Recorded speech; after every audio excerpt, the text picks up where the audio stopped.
नाक की हड्डी टेढ़ी हो जाना, या जिसे कहते हैं डीएनएस, डेविएटेड नजल सेप्टम, या कॉमनली कुछ लोग कहते हैं कि नाक की हड्डी बढ़ गई। तो ये क्यों नाक की हड्डी बढ़ जाती है, नाक की हड्डी टेढ़ी क्यों हो जाती है, इसका क्या कारण है और क्या इसकी सटीक ट्रीटमेंट करनी चाहिए, किस तरह से इसको ठीक करना चाहिए, इन्हीं सब सवालों के बारे में इस वीडियो में मैं आपको आज बताने वाला हूं। और इसीलिए ये वीडियो बहुत ज़रूरी है। अगर आपको ये तकलीफ़ है तो आप सिर्फ दवाई से पूरी तरह से ठीक हो सकते हैं, इसीलिए इस वीडियो को अंत तक ज़रूर देखिए। डॉक्टर टोंग से होम्योपैथी ये चैनल सब्सक्राइब करें, बेल आइकॉन पर क्लिक करें तथा लाइक और शेयर करें। बीमारी से मुक्त स्वस्थ जीवन जिए। नमस्कार, मैं डॉक्टर शीतल टोंग से आपका बहुत बहुत स्वागत करता हूँ मेरे इस यूट्यूब चैनल पर। क्यों नाक की हड्डी टेढ़ी हो जाती है, क्या कारण है, या जिसे हम कॉमन भाषा में कहते हैं कि ये बढ़ गई, क्यों ऐसा होता है। इसको समझने के लिए हमारे नाक को हमको पहले समझना पड़ेगा। ये देखिए, हमारा जो नाक है इसमें दो नलियाँ रहती है, दो नलियाँ है और उसके बीच में दीवार रहती है। और ये दीवार जो है, ये जो हड्डी है, ये अगर खिसक गई या टेढ़ी हो गई, इस तरह से ये होती है, इसे कहते हैं डेविएटेड नजल सेप्टम। डेविएशन यानी कि जो उसकी नॉर्मल जगह है उस जगह से वो खिसक जाती है, ऐसी उसकी जगह है वो थोड़ी खिसक जाएगी। इसी को कुछ लोग कहते हैं नाक की हड्डी बढ़ जाना। अब ये होता क्यों है, इसके क्या कारण है, आइए जानते हैं। इसका जो पहला कारण है वो है गर्भावस्था में, जब हम भ्रूण अवस्था में होते हैं तो वहाँ पे विकास होते होते नाक की जो हड्डी है वहीं पे वो टेढ़ी हो जाती है। तो डेवलपमेंट के वक्त वहीं पे नाक की हड्डी टेढ़ी हो जाना, ये हो गया एक कारण। कभी कभी अगर चोट लग जाए नाक पे तो भी आपकी नाक की हड्डी टेढ़ी हो सकती है, ये हो गया दूसरा कारण। कभी अगर पॉलिप हो जाए, नाक के अंदर गांठ के जैसी बन जाए, पॉलिप बन जाए, नज़ल पॉलिप जिसे कहते हैं, या फिर कोई ट्यूमर आ जाए, उस वजह से भी आपके नाक की हड्डी हो सकती है टेढ़ी।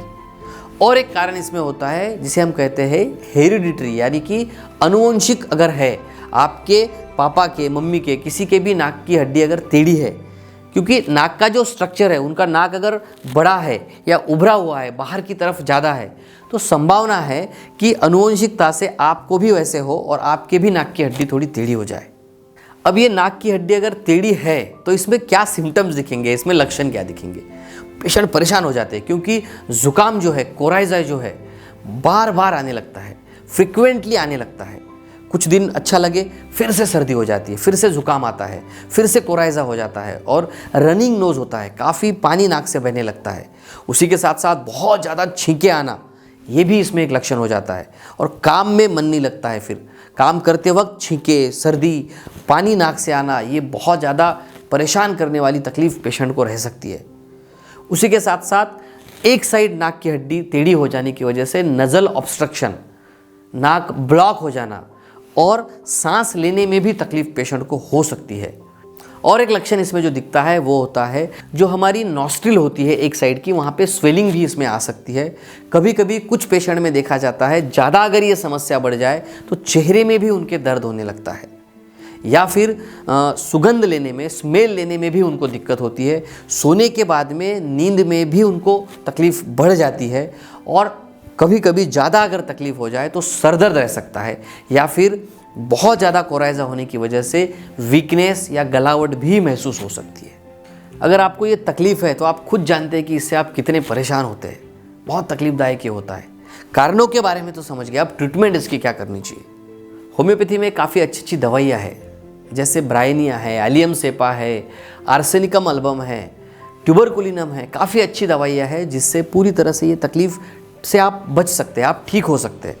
होम्योपैथी आप लीजिए, आप अच्छे किसी कंसल्टेंट को दिखा सकते हैं, आप मुझसे भी कंसल्टिंग ले सकते हैं, मेरा व्हाट्सएप नंबर मैंने नीचे दिया है। लेकिन याद रखिए, ट्रीटमेंट से यह ठीक हो सकता है, उसी के साथ साथ कुछ प्रिवेंटिव चीज़ें भी आपने करनी चाहिए, आपका बचाव भी आपने करना चाहिए। क्या चीज़ें आपने करनी चाहिए, अगर आप बाइक चलाते हैं तो आपने हेलमेट कंपलसरी पहनना चाहिए। डायरेक्ट हवा जो है वो आपके नाक में नहीं जाना चाहिए। सोते वक्त भी आप ध्यान रखिए, डायरेक्टली फ़ैन के नीचे मत सोइए। डायरेक्ट एयर अगर आपके नाक में जाती है तो आपको तकलीफ़ हो सकती है। इसकी वजह से नाक के अंदर सूखापन, ड्राइनेस भी आपको महसूस हो सकता है। अगर आप कार चलाते हैं तो सीट बेल्ट लगाइए, क्योंकि अगर आपको झटका बैठे तो हो सकता है आपके नाक को इंजरी हो, इसीलिए आप कंपलसरी सीट बेल्ट लगाइए। और एक चीज़ आपको याद रखनी है, आपको डस्ट से खुद को प्रिवेंट करना है, धूल से खुद को बचाना है। इसके लिए आप क्या करेंगे, एक तो आपको जिन चीज़ों से तकलीफ़ है उनसे दूर रहिए। अगर आपको डस्ट से प्रॉब्लम है थोड़ा खुद को अवॉइड कीजिए। अगर आपको एलर्जी के जैसे भी सिम्टम्स है तो खुद को अवॉइड कीजिए। अगर आप बाहर जाते हैं तो नाक को रुमाल बांधिए ताकि डायरेक्ट डस्ट, डायरेक्ट एयर आपके नाक में न जाए। ये प्रिकॉशंस आपने लेना बहुत ज़रूरी है। और उसी के साथ साथ मेडिसिन आप होम्योपैथी की लीजिए, आप पूरी तरह से इस बीमारी से ठीक हो सकते हैं।